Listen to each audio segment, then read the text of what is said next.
Hi everyone, good morning or good afternoon, based on wherever you are tuning in from. My name is Alison McGonigal. I'm from Westpick and I'm joined with my lovely colleague Colleen Baxter as well. We will both go through today's webinar with you. I'm also joined by George, our lovely Greek partner from Mosaic, and Juan Manuel as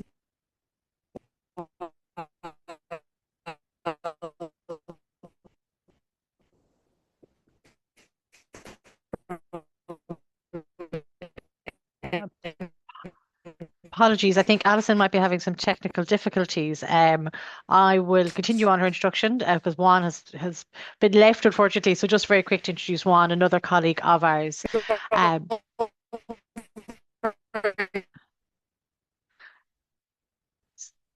Right. Sorry now, so I'll continue. So as Alison said, my name is Colleen Baxter. I'm here also representing Westpick, and we're here to talk about sustainable business models for CCSIs. And the broader concept is from ideas to impact. So let's see if I can take control of the slides or if Alison can move them for me. The joys of online. Um, so before we kick off, one of the questions we'd like you to think about for the duration of the webinar today is if public funding disappeared tomorrow, would your organization survive? And it's because we can be reliant on one funding source. So you'll see a poll come up.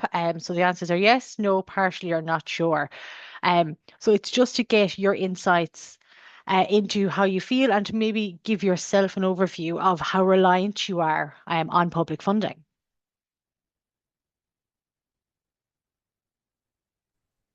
apologies about that, Colleen. Hopefully I'm back now. I think that's a bit staggered. But yeah, just as more people are joining us, please fill out the poll as Colin has said. I don't know if you caught it as well, but I was just saying that this is the third and final webinar, and that if you've missed the previous two, which were fantastic sessions done by George based on the funding toolkit, don't fret, as they will be available online in the coming weeks on the website, the CreaSus project website. We'll give you more information about that at the end. Hopefully you're hearing me okay since, Colin. Yes, good. We sure are. Super. So guys, sorry, I'm just turned off my video to allow for the bandwidth, so apologies about that. But hopefully it won't interrupt us going forward. Colin and Alison, I think everyone has answered the poll. I'm not sure if you are able to see the results yourself. No. So All you can right, so I will present you the results. 15% said that they would survive. 15% said that they would not survive. 35 of them partially survive, and not sure the remaining 35%. So we have 15% for yes and no, and 35% for partially and not sure. interesting guys, and I think that's very indicative of again the volatility of public funding and so on. So no, it's just interesting. We thought we'd kickstart our session today with that. So thank you all for participating. So what we'll actually cover today, really we're going to look at why CCSIs, so that's cultural and creative sectors and industries, must rethink their business models. We'll also look at what sustainability really means in the context of CCSIs, so environmental, social, governance, and financial. We'll look at three practical business model templates, which have been taken directly from the Sustainable Business Models report that's available again on the website.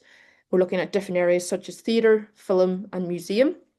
We'll also have a little look at a case study. So the Teatro Real in Madrid, which was a very interesting case study that we've looked at in our report, but also there's loads of resources online. The business model canvas itself, something that we've heard often. I'm sure many people have heard of it, but if they have actually looked into it, I'm not too sure. But it's a very practical and useful exercise. And lastly, we'll finish up with key takeaways and resources. So yes, firstly, why CCSIs must rethink their business models. Primarily, there's three converging pressures to me that are the most important. Namely, they are funding uncertainties, audiences, and the environmental aspect. So what exactly do I mean by this? Funding uncertainties, I'm really talking here about public funding fluctuations amongst different things. So you're looking really at, why is there such fluctuations? Why are there such uncertainties? And really, as many of you'll know, it comes down to a lot of underlying factors. First one being political volatility in public funding. So as we know, um, public subsidy is the backbone of most CCSI funding, and inherently it is tied to political cycles, unfortunately. So changes in government, shifting policy priorities, such as austerity programs, can dramatically alter the funding landscape for you guys and the wider sector. So just within a single budget cycle, your funding landscape may change drastically. And this was very much seen post the 2008 crash and more recently post-COVID. Those austerity periods demonstrated it very much vividly across Europe. Also, as I'm sure you're well aware, the short-term grant structures certainly do not help as well. This is, I suppose, a dominant funding mechanism, the project-based grants that we often rely on in the sector. And unfortunately, again, a lot of it is multi-annual core funding, which that is is the exception rather than the norm. So it means that organizations are year by year perpetually reapplying, reorientating programs, trying to meet the shifting funder priorities, as I'm sure you're aware. And this just means that you're unable to plan strategically beyond 12 to 14, 24 months, which makes it very, very, very difficult, especially from a leadership point of view. Also, I know a lot of people are juggling multiple funding avenues. So multiple funders at the one time, whether it be national arts councils, local authorities, EU programs, the list goes on. But each one of those have different objectives, different reporting requirements, and different timelines, which again can create such a massive admin in terms of overheads um, and strategic incoherence. So any one funder withdrawing can really destabilize the entire funding stack, which isn't ideal as well. So that just gives you a little bit of an insight. Again, we're trying to get the context here of what the pressures are. Audiences, I think this is a very interesting one as well. I'm sure a lot of people have seen this in their own sector. But there's been a lot of shifts in behavior and digital disruption, I would see as the core too. Um, as we know, audiences are no longer passive, loyal customers. Now, with the digital inputs such as streaming platforms, social media, gaming, podcasts, the list goes on. There's many, many offerings, and the attention economy, as I say, has fundamentally altered how people allocate their leisure or their free time. So, yeah, it's very much looking at diversifying that as well and adapting to what the audiences are expecting. Paradoxically, though, it's quite interesting, as a lot of us will have known as well, post-COVID, there's actually been a rise in terms of high quality, memorable and in-person experiences, demands from audiences to get that real experience. And they're willing to pay a premium price for that. But again, it means that they're only for genuinely immersive or, interactive experiences. So this raises the bar. Mediocre in-person offerings no longer just cut it. They're really looking for the next step up. In terms then of environmental, it's really seen that environmental accountability is no longer optional, in my opinion, especially among the younger demographics. The consumption is very, very much filtered through values that align with the environmental and sustainable factors. Audiences are more and more asking, is this organization environmentally responsible? Does it reflect diversity and inclusion genuinely? And does it engage meaningfully with its community? So all these factors have really put pressure on the I suppose the models to date. And it's something that we must ensure that we're taking account of. And as I mentioned already, COVID-19, and you'll see at the bottom of the slide, in my opinion, really accelerated all three of these pressures. So anyone that has adapted, will emerge more resilient overall. I knew that going through the previous slide, we may have a few doubters in terms of just how aware Gen Z and millennials are of environmental and sustainability. And sometimes, unless you're working directly with this cohort, you mightn't think it true. But I just thought I'd drop in this stat. So 70% of Gen Z and millennials consider environmental sustainability when choosing employers, and many are actually willing to take a pay cut to work for an environmentally responsible company. 70%. Just let that sink in. If you're in the industry where you need good talent in terms of your service and your delivery, this is really, really important coming down the line. And this was a report done by Deloitte last year, which looked and surveyed over 20,000 people and young audiences. So again, that will just re-emphasize how important it is to the younger generations. So moving on, defining sustainability for CCSIs. So it has three interconnected dimensions. As we all know, we've heard of the ESG, so environmental, social, governance, and financial as well into that. So I suppose we all know really what this means. Environmental, you're looking at carbon reduction, renewable energy, waste diversion, and this includes from buildings to touring to exhibitions. We also know social, you're looking at community engagement, workforce diversity, fair play, the list goes on. And then governance again, and financial, looking at diversified revenue streams, transparent decision making, mission integrity. However, I do feel that this framework is very, very much built around a corporate setting and investment setting. And sometimes this doesn't allow for what it is in terms of the CCSI and that. So as I say, it's very much a risk assessment, surfacing non-financial risks that affect long-term shareholder value in the corporate world. So what does it actually mean when it is transferred and repurposed into this cultural and creative sector and our world? In my opinion, environmental, it's more of a moral weight. It's cultural organization, they shape values, narratives, and social norms.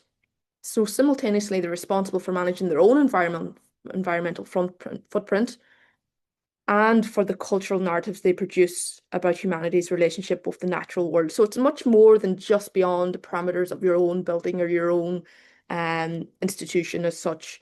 Social, again, I think this is really, really important. CCSIs exist to create social and cultural value.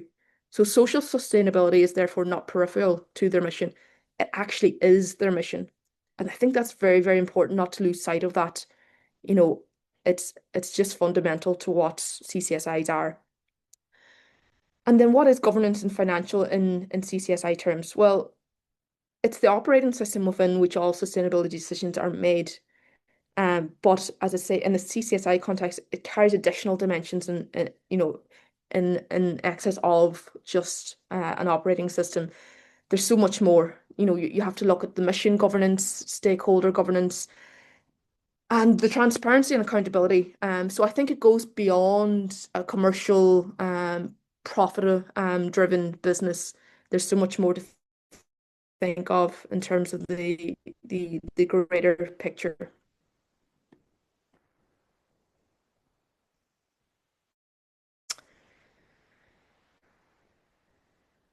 So just going back to that interconnected, I think that's very, you're going down the wrong path, in my opinion. Many of you will have heard of the triple bottom line. And again, this is primarily looking at the planet, the three Ps, planet, people, and profit. So I've just taken this example. It's a very, very simple example, but I think it just shows in terms of that interconnectedness and how it's so important. So say, for example, a large corporate sponsorship comes in from an energy company. On first sight, and depending who's receiving this news, it might sound very positive, but you need to look at all three aspects.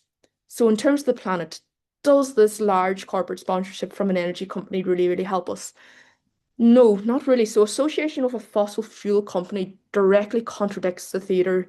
Say, for example, it was a theatre, their environmental commitments and exposes it to greenwashing accusations. So again, it's negative in that context. What about people? So the social side of it. Again, not so much. The artistic community, younger audiences, and staff are likely to react negatively. Community trust is eroded. So yes, negative.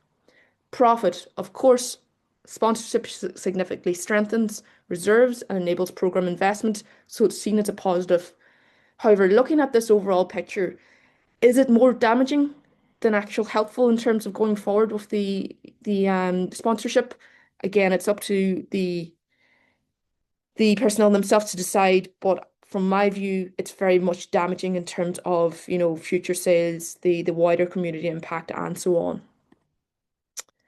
So now we'll look at a few business model templates. We'll have three different models that we'll go through. And again, all of these models are available in more depth on the Sustainable Business Models report on the CreaSus website. The first one we wanted to look at, again, very simple, just a green theatre company, we've named it. But very much this slide, we're looking at the environmental side of things. How can they, at every step-by-step process in their company, how can they really make it more environmental friendly? So, you look at the different stages. So you have pre-production, production, post-production, and then the financial sustainability aspect of it. So it's very much, and I don't want to go in it in large depth, but it's very much looking at different alternative ways. Can we look at recycled reuse sets and props, modular design that's adaptable, low VOC materials, digital scripts rather than paper, remote collaboration instead of traveling to get to the one base. Production then, LED and solar lighting, so important nowadays in terms of that, but also, as we'll talk about in a moment, can lead to huge cost savings. Eco-conscious fabrics, costume rentals, zero waste backstage catering.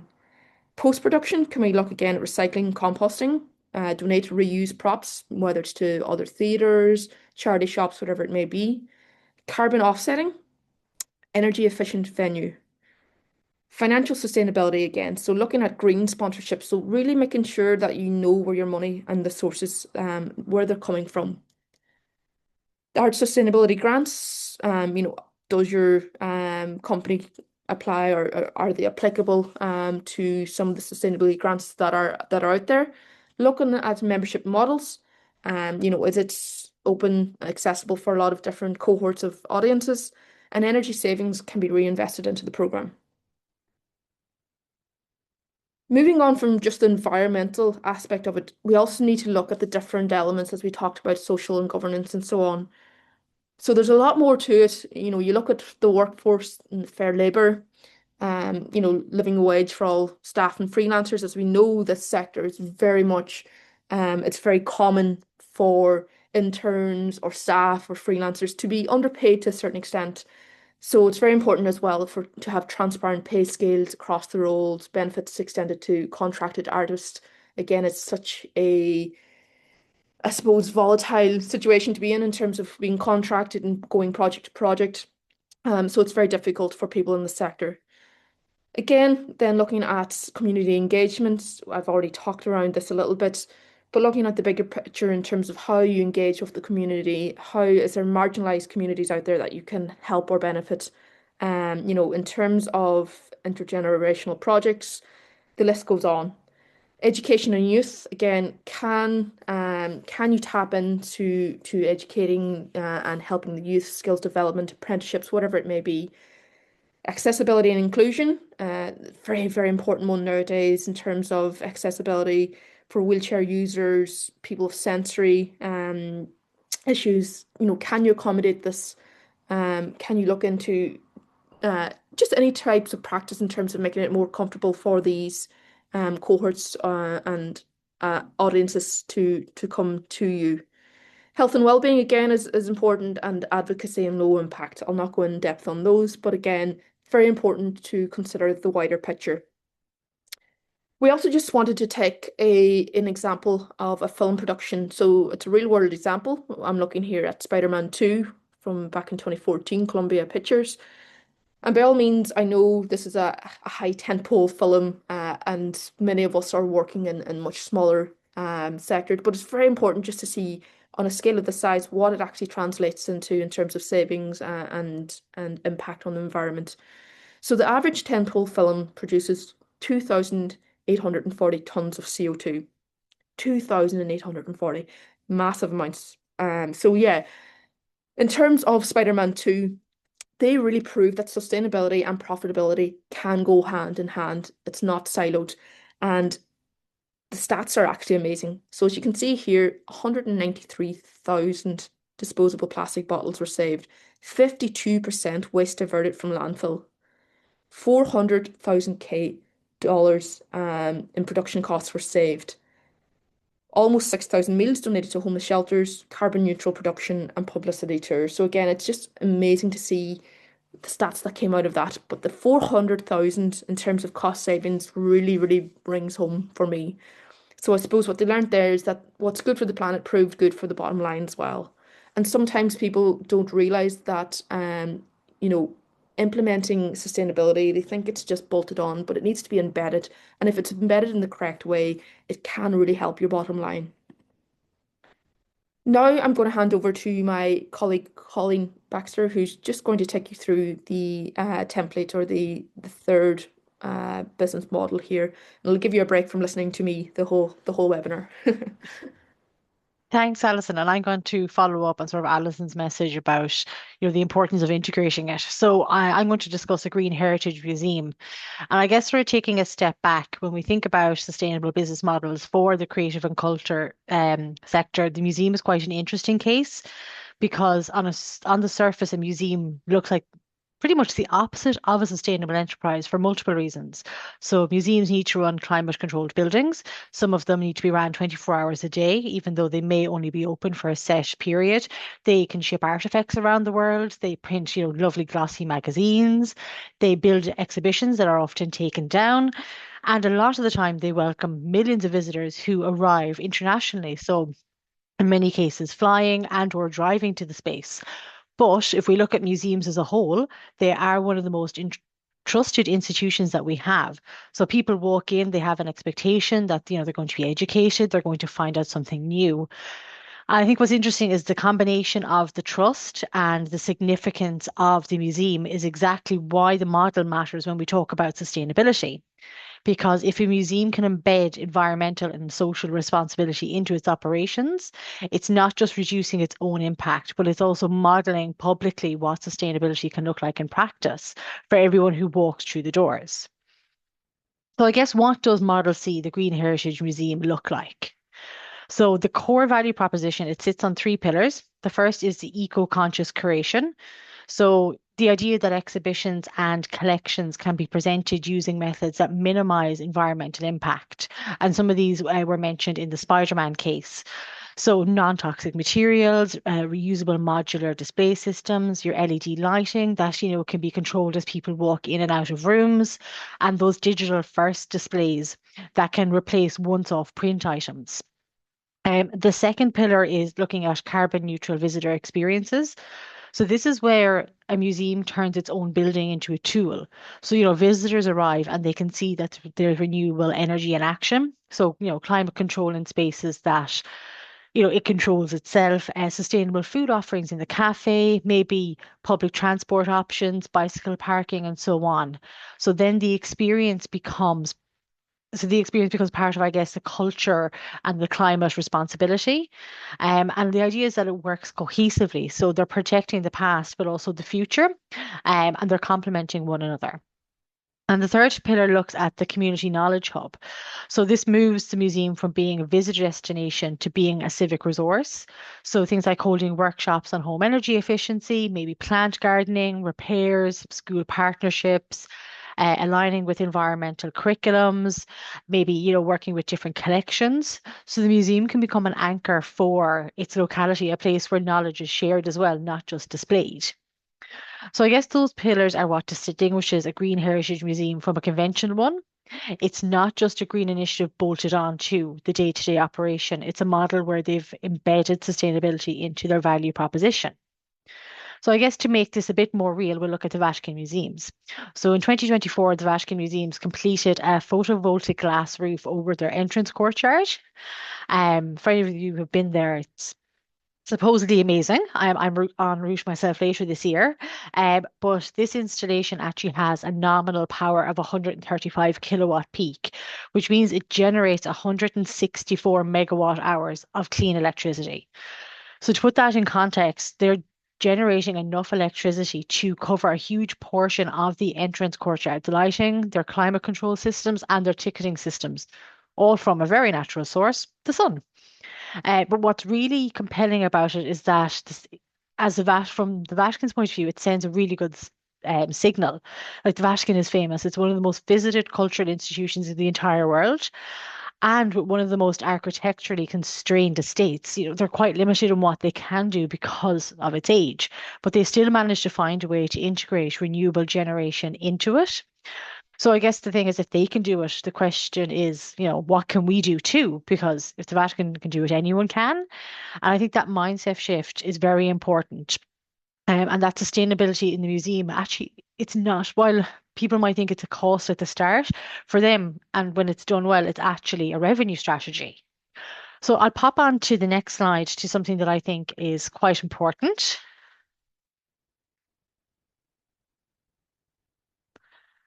So there is an old management adage, if you don't measure it, you can't improve it. And I think this really applies to sustainability more than anywhere else. Because if you make sustainability claims without data, it can become greenwashing quite quickly and actually tarnish your reputation. Funders, members, and the public are well able to tell the difference, and they can be quite skeptical at times. So I guess what should a green heritage museum measure? So if we look at number one, environmental, the core metrics are quite clear. Carbon footprints across three scopes. So scope one is direct emissions, scope two is purchased energy, and scope three sort of is everything else from supplier chain to visitor travel. Looking at the energy use per square meter and per visitor, water consumption, waste, like these are things that can get reported annually and can report against a net zero roadmap with a milestone. So it's not that they're setting a date way off in the future, but they can do a series of small checkpoints to watch as they progress and to make sure that they are actually progressing. On the social and community side, these are KPIs that can be neglected sometimes in some sustainability frameworks. And we're looking at whether the museum is actually serving its community. So this could be done, visitor demographics could be compared against community demographics so you can see who isn't being reached. Uptake of subsidised and free admission, staff diversity, so not just, at the front desk, but at every level. Um, Participation in youth and outreach programs. And I guess these numbers tell you whether the museum is actually a public institution or more of a members club. And then looking at the financial and governance side, you could track the share of procurement spend and make sure that it meets sustainability criteria, track operational savings from efficiency measures. And like because these savings become your new reinvestment budget, the money that you save, track revenue from sustainability focused initiatives so that you can make the business case internally if you're looking to do more and work towards different third party standards, such as your lead for business, your B Corp for operation, or your GRI for the reporting framework. Because third party verification is what separates, apologies, a credible claim from just a marketing activity, I guess. And then the main thing is to publish it all. An annual sustainability report shows where you've progressed and also where you've stalled, and where maybe you failed in some cases. But publishing the failures matters because it builds the trust that makes your actual successes credible.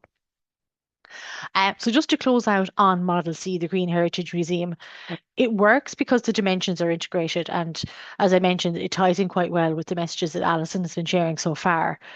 Eco-creation projects, the collections while reducing impact, and a carbon neutral visitor experience cuts costs while cutting carbon. The community knowledge hub can strengthen public relevance while opening to new audiences. And like the KPI framework is what holds it all together and turns good intentions into measurable and provable performances. So the Vatican's 164 megawatt hours a year is a really useful image to leave you with. It's a reminder that even more, those historical constrained cultural institutions with very deep architectural heritage can find a way to generate its own clean energy. So the question isn't whether it's possible, it's what version works for you, your building, your community, and your connection. So that's all for me. I'll hand back over to Alison. Brilliant, Colleen. Thank you very much. So just to wrap up this section of the webinar, I wanted just to take a moment and a pause.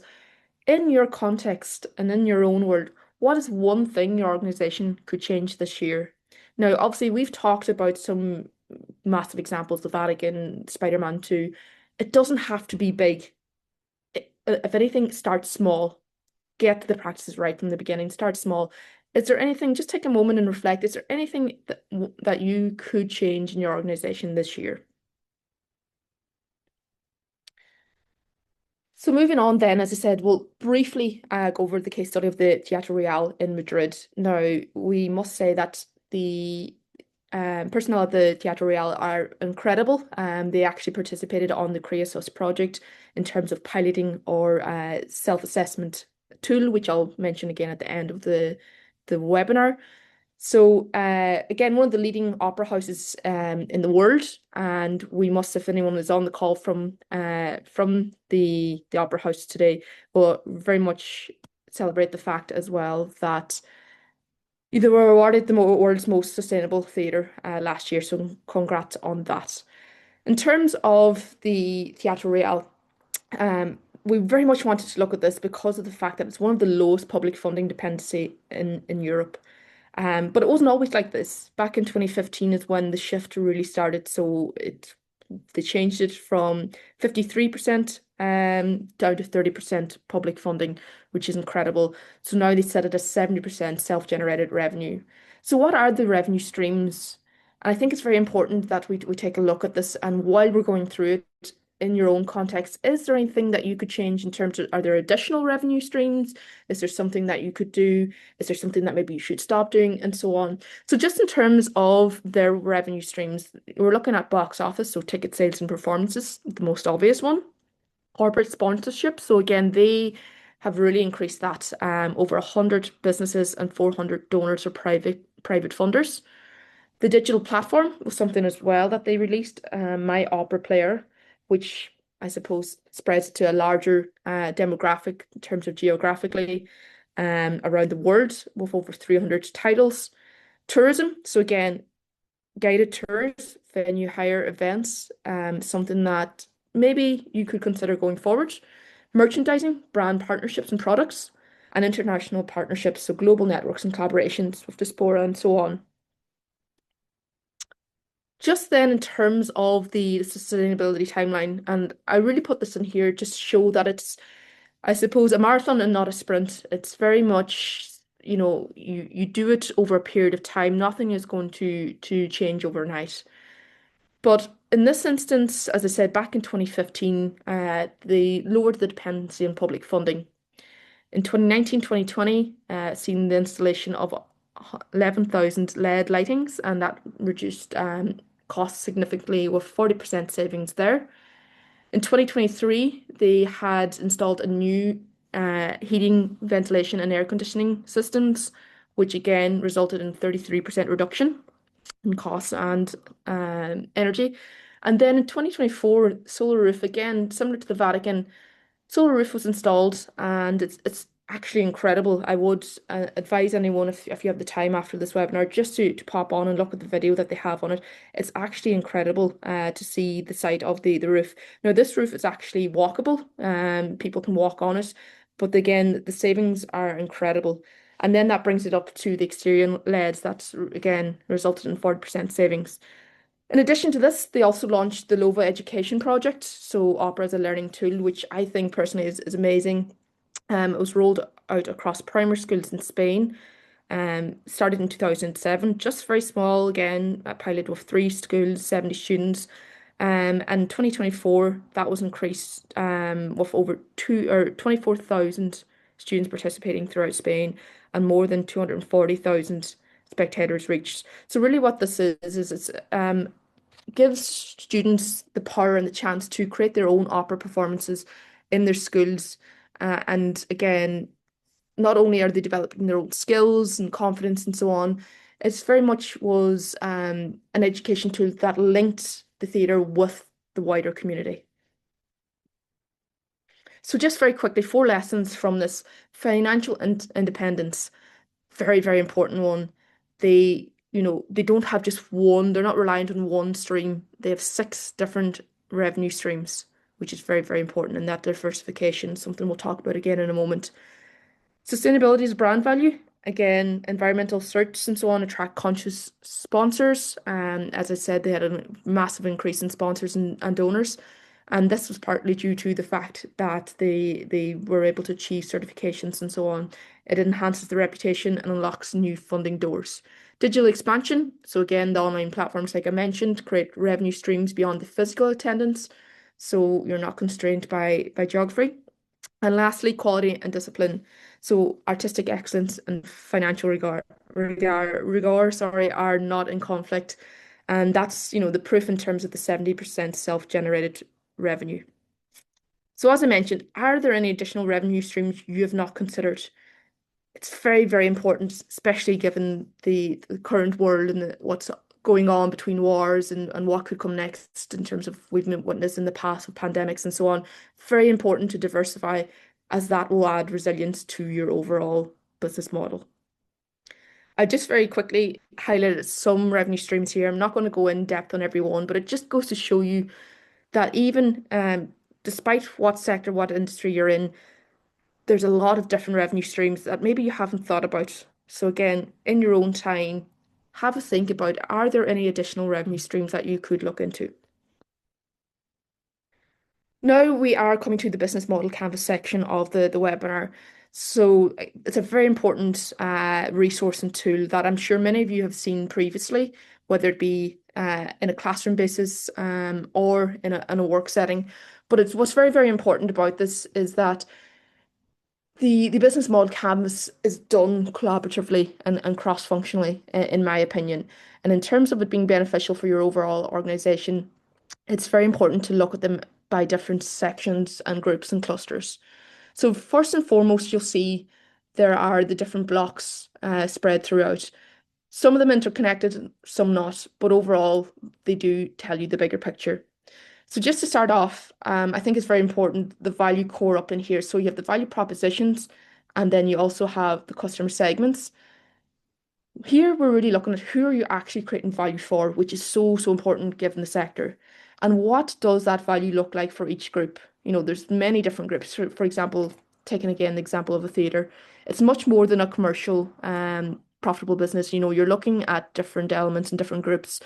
you know, is it funders? Is it your key audience? Is it donors? The list goes on in terms of the different customer segments because of the complex business model that you're operating. Next, you have what I call the delivery system in terms of you're looking here, how can the channels, the customer relationships, and sorry, my connection is a bit unstable. Hopefully you can hear me. And the key activities come together in terms of delivery. How do you actually reach your segments and deliver your value proposition? Next, you're really looking here at your key partners and your key resources in terms of that research engine. What do you own or control? And what do you depend on from others externally?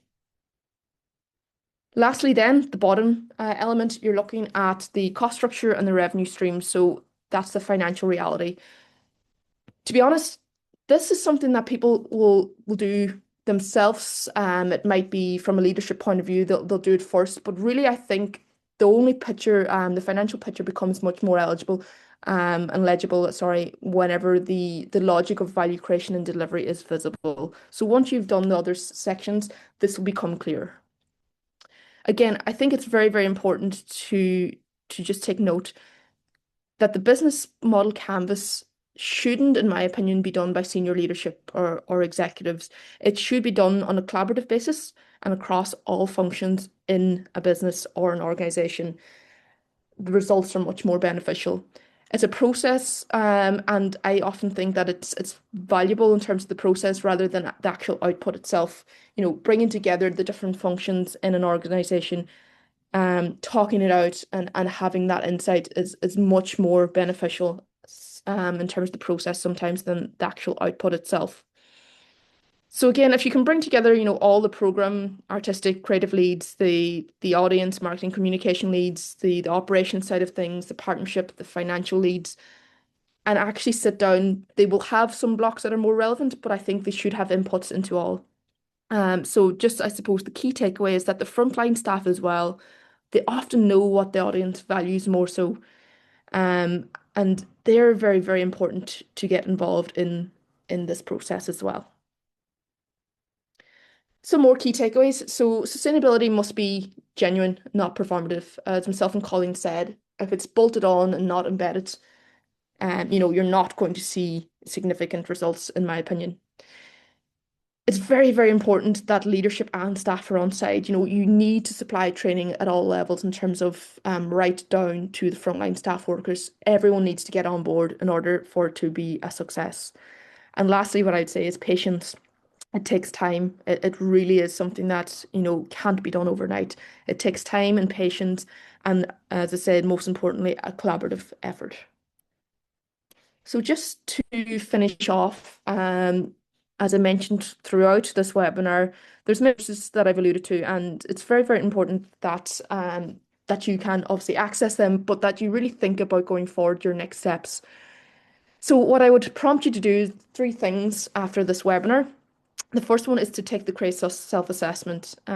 This has been specifically made and tailored to the CCSIs, so it's not just a generic one for all sectors. It's a free tool. It's available online. As I say, there's QR codes there on the right-hand side. If you scan them now, you'll be able to access them directly, or you can just simply log on to the CreaSus website. But this is really to assess your organization's environmental, social, and governance performance today. So going back to what Colleen said, if around the measure, or the fact that measuring is so important. But if you don't know where you're at, I suppose you won't know what your next steps are. So assessing that via the free tool is very important first and foremost. Second would be to access the funding toolkit. As I mentioned at the start of the webinar, this has been created by our Greek partner Mosaic, and it's very, very helpful and beneficial for organizations looking for different funding opportunities throughout Europe. Lastly, in terms of the topic of sustainable business models, you can download the full report and complete the template, the BMC, the business model canvas. And again, that's available for free via the website. So all the QR codes are available there. And again, this webinar itself will be available on our website, which you can tap back into at any stage. So just on that note, I'll open the floor to any questions and further discussions that anyone may have. I'm not sure, George, Colleen, was there anything popped in the chat in the meantime? There are no any questions at the moment, but as you can see on your bottom of the screen, you can find a Q&A button, and you can use it to pop out a question or send us anything that you would like to share with us about this webinar. So let's give the participants a couple of minutes if they have any questions or something to share about today's thematics.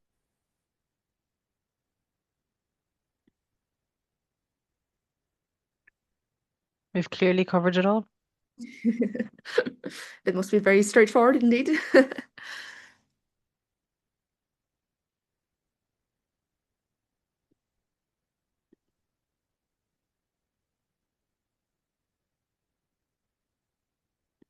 Okay. No one. Through no. Crystal clear. Crystal clear indeed, George. Well, I know that means that we're finishing up a little bit ahead of time, but I hope that everyone found that beneficial, and I hope that everyone makes use of the resources and tools that are available.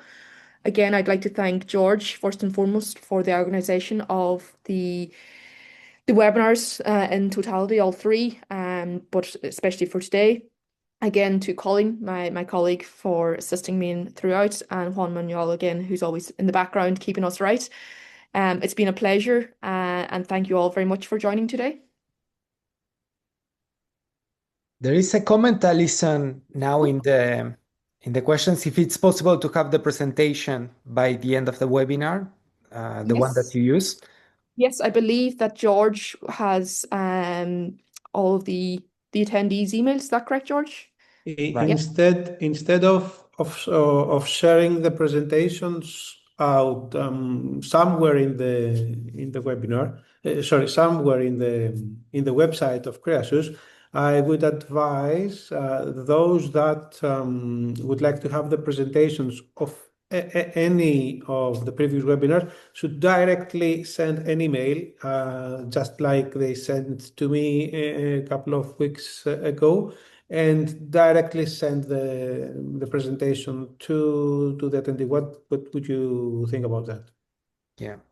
No, in any case, of course, we advise you to subscribe to the newsletter because we are going to make accessible all the webinars recordings, and also we can take the opportunity to share the links to the presentations that were used throughout. So yeah, just follow us everywhere, and you will know the moment. Absolutely. If it is technical, doable to have the presentations together with or a link to the presentations, it could be also very useful.